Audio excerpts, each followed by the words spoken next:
Hey, what's up? I'm Ofosu Jones-Quartey. And I'm Leah Santa Cruz. We are both meditation coaches, and you might have heard our voices on the Balanced Meditation app. And this is Well Balanced, where we explore ways to live a happier life. So today is a special day here in the U.S. It is Martin Luther King Jr. Day, where we celebrate MLK. We did an episode specifically on Martin Luther King Jr. last year at this time, focusing on the power of words.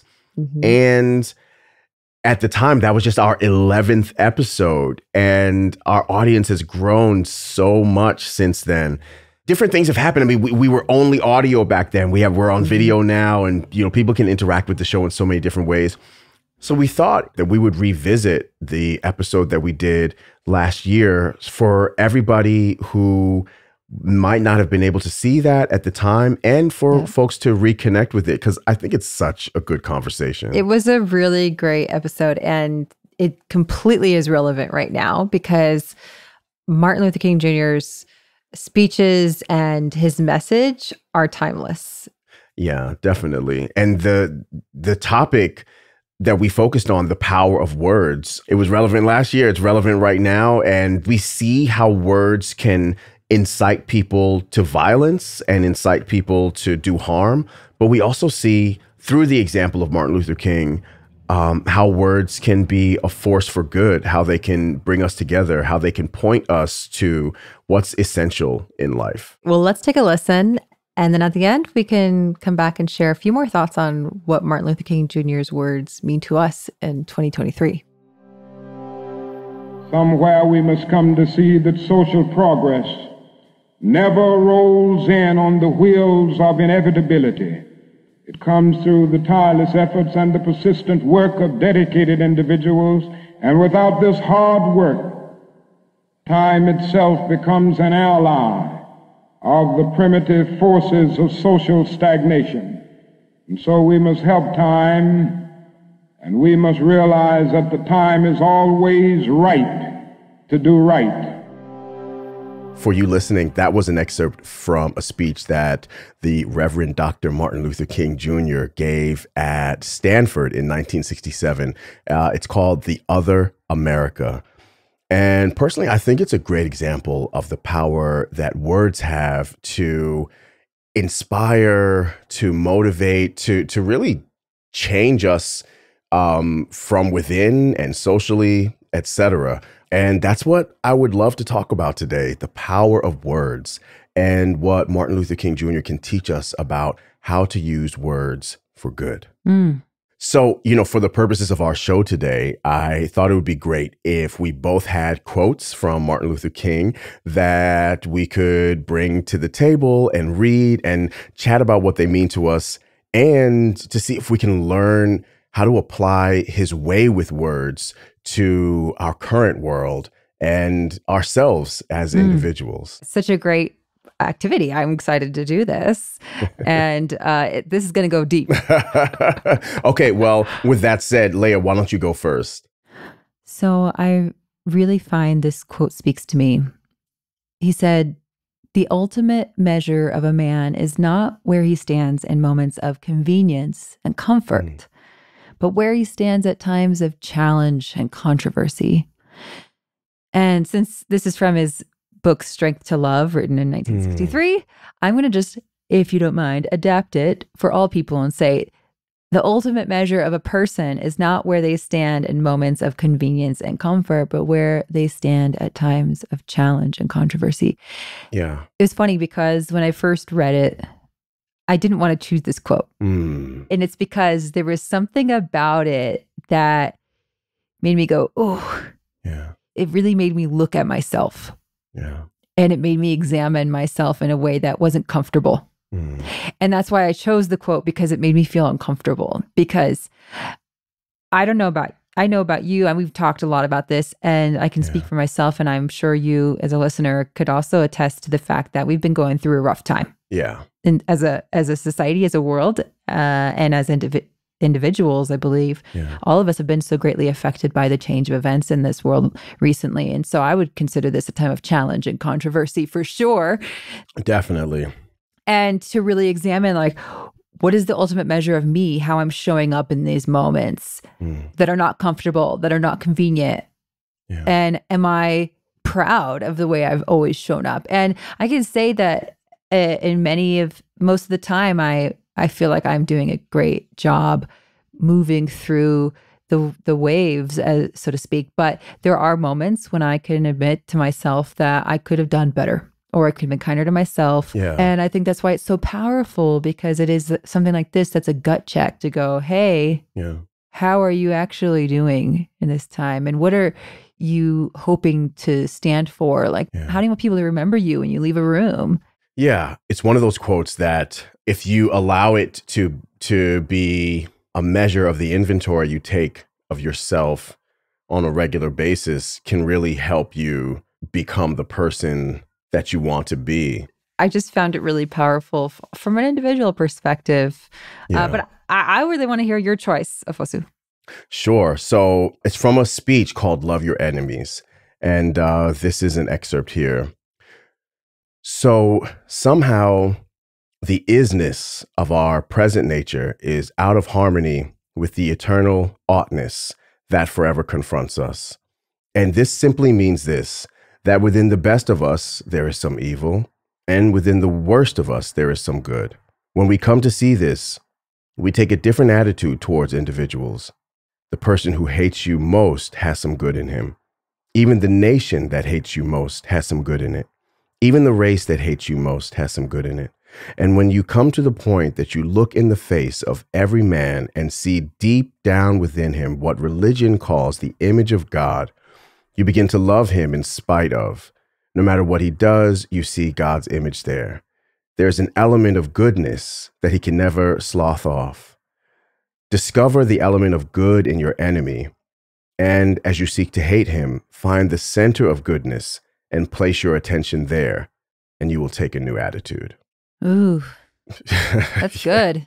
Similarly to the way you felt about your quote, just what the quote is asking of you as a human being, it's just no small task. And I think that what Martin Luther King was asking of people individually and collectively was really to transform their consciousness, to transform their way of seeing, thinking, speaking, being, and to do so radically, but to do it radically in a way that didn't cause harm.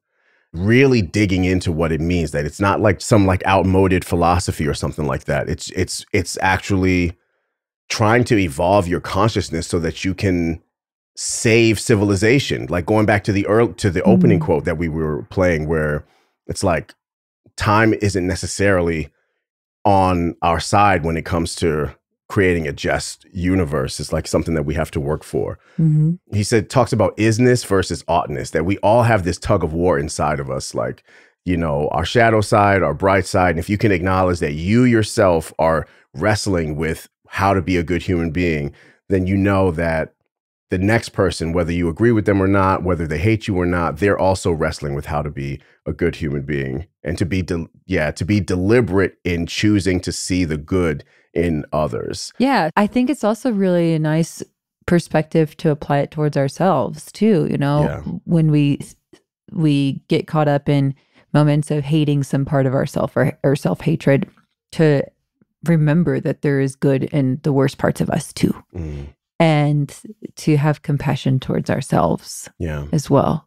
And that was an angle that I loved exploring about this quote also, thinking about enemies really being the expressions of our character or our psyche or just of ourselves that we don't like. It could be mental health issues that are beyond our control, or it could be habits that we formed over time that are unhealthy. And if we go to war with ourselves, hating those parts of ourselves instead of trying to embrace them, not necessarily condone them, but just trying to have a loving attitude towards whatever arises within us. And I think it's one thing to don this new attitude of compassion, and it's another to insert it into the words that we use towards people. There was a woman that I knew for a while, and I can't recall her name in this moment, but one thing I'll remember from her always was whenever someone would frustrate her or say something rude or do something rude, she would look at them and she'd go, "Bless you," which is a lot better than the F you that some people would have liked to say. But she would say, "Bless you." And she said it was her way of, reminding herself to give kindness towards others in her words, because they most likely needed it more than her in that moment. Not in a, sarcastic kind of way, but in a compassionate way. And it was her work to remind herself, to force herself to use positive words. And I think it changed for me to see how the impact had on other people when she would do that. It was really beautiful to see and witness. So how can we use our words to support other people, Yeah. Reflecting on this topic and thinking about all the words that we hear on a regular basis, whether it's through the news or that we read, through the news or on social media, our loved ones, our leaders, et cetera. We're constantly taking in verbal information, or the written word, et cetera. And makes you think, number one, like, okay, well, what am I ingesting? Like, is what I'm taking in healthy for me? Is it really helping me be the person that I want to be? And then also, what am I saying? What am I saying to myself and what am I saying to others? Yeah. So at the very least, it's like a moment to pause and reflect, like, how am I taking in and expressing myself? Yeah. And, I think Martin Luther King is an example of how words can transform the collective consciousness of the planet. And so that's like the macro. But in order for the macro to be achieved, it's like everybody's micro has to shift. When we think of Martin Luther King, of course, I mean, if we do word association, we say Martin Luther King, most people will say, "I have a dream." But that's also a testament to the power of his words. I mean, he challenged us to envision a new world, or he put this vision of a new world in everybody's collective brain. And then, really, how could you argue with that? Yeah. If you create a vision in your mind of what things could be through how you speak to yourself or through how you speak to others, then you've got like this reference point to keep coming back to. We have not necessarily lived up 100% to Martin Luther King's dream, but we continue to take steps in that direction. I mean, no matter what is going on in our society, what was happening when he gave that speech is not exactly what's happening now. We are making advances as a human race. So yeah. MLK, you are badass. A rock star who reverberates to this day. Yeah. It's just a beautiful thing to be able to continue to inquire into ourselves with teachers like this whose teachings live on through time. Yeah, totally agree.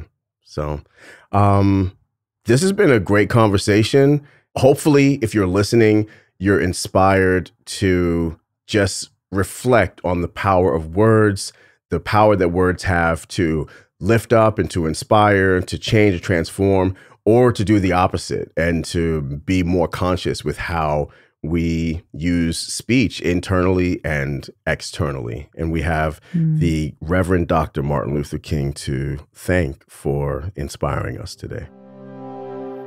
What a powerful episode. I'm really glad that we took this time to revisit. And in my mind, when I think about MLK, I'm inspired to connect with the ideal of finding something lovable, finding something of value in every human being, that, it's not a zero-sum game when it comes to human beings or the world. There are things that can be improved in all of us, and then there are things that are naturally beautiful in all of us, even in the people that we might consider different or an enemy. Yeah. Makes me wonder what Martin Luther King Jr. would say about the world today if he were alive right now. Wow. What's going on here in 2023. I think these words stand the test of time, regardless of the situation, the outer circumstances that we're experiencing. Yeah. We're still going through this human journey, or the hero's journey, or whatever you want to call it. It's different outer circumstances, but the inner journey is still similar. Yeah. So we can think about where I'm taking a stand right now and just put that mirror on ourselves. Yeah. Every day. It's guaranteed to be messy, but if we keep at it, there's always progress on the horizon. So I think that if Martin Luther King Jr. was alive today, he would still be encouraging us to always be looking to how we can be more loving and more connected to one another. And he'd be calling for an end to war and for more justice and equity, especially for the most marginalized in our global community. And I think those are still important for us to reflect on many years later.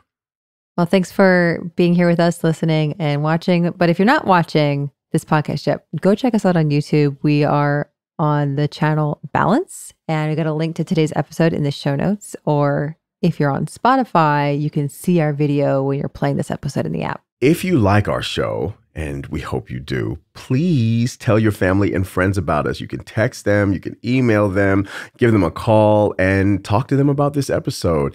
Word of mouth is the main way that people discover new podcasts, and we would love for you to spread the word.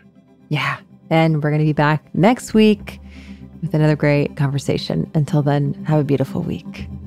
Don't forget to be kind to yourself. Take care. Peace.